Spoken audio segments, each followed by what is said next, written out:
ইউকেতে। আর এটা হলো ব্রিকলেন। ব্রিকলেনে অনেক সুন্দর আর্ট ওয়ার্ক আছে ওয়ালের মধ্যে। এমনি এই যে মহিলা দেখছো কত সুন্দর করে এক চোখে আমার দিকে তাকায় আছে। তারপরে আস্তে আস্তে চলে গেলাম ফুড বাজারে। এখানে মেক্সিকান ফুড আছে, তারপরে বিভিন্ন ধরনের, আমি এত কুইজেনের নামও জানি না, এত ধরনের ফুড আছে এখানে। লন্ডনের সব কর্নার থেকে মানুষ শনি রবিবারের দিকে এখানে আসে।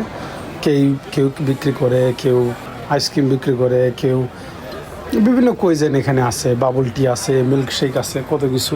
আর এই মামা এখানে হেব্বি বাঁশি বাজাইতেছে। এটা বাঁশির দাম জিজ্ঞেসি কইছি, মামা এটা কত? 40 টাকা। আমি বলছি বাঁশি বাজাইতেও পারি না, তুমি বাজাও, আমি একটু শুনি। তো মামা কিছুক্ষণ বাজায় শোনাইলো আমারে যে কেমন বাজে। তারপরে আস্তে আস্তে আফগানি মামার দোকানে গেলাম, গিয়ে বললাম মামা আমাকে একটা সুন্দর করে কাবাব দাও আর রাইস দাও। খাইলাম। পাশে ম্যাডাম বসে আমার বই পড়তেছিল। আর খাওয়ার পরে যে একটা চা হবে না এটা কথা হলো, চা বাবাতে গিয়ে একটা হান্ডি থেকে একটা চা খাইলাম। তারপর আর একটু হাঁটাহাঁটি করলাম। খাওয়ার পরে একটু হাঁটাহাঁটি করা ভালো। আশেপাশে জুয়েলারি স্টোরগুলি দেখলাম। তারপরে বিউটিফুল আর্ট ওয়ার্ক একটু দেখলাম।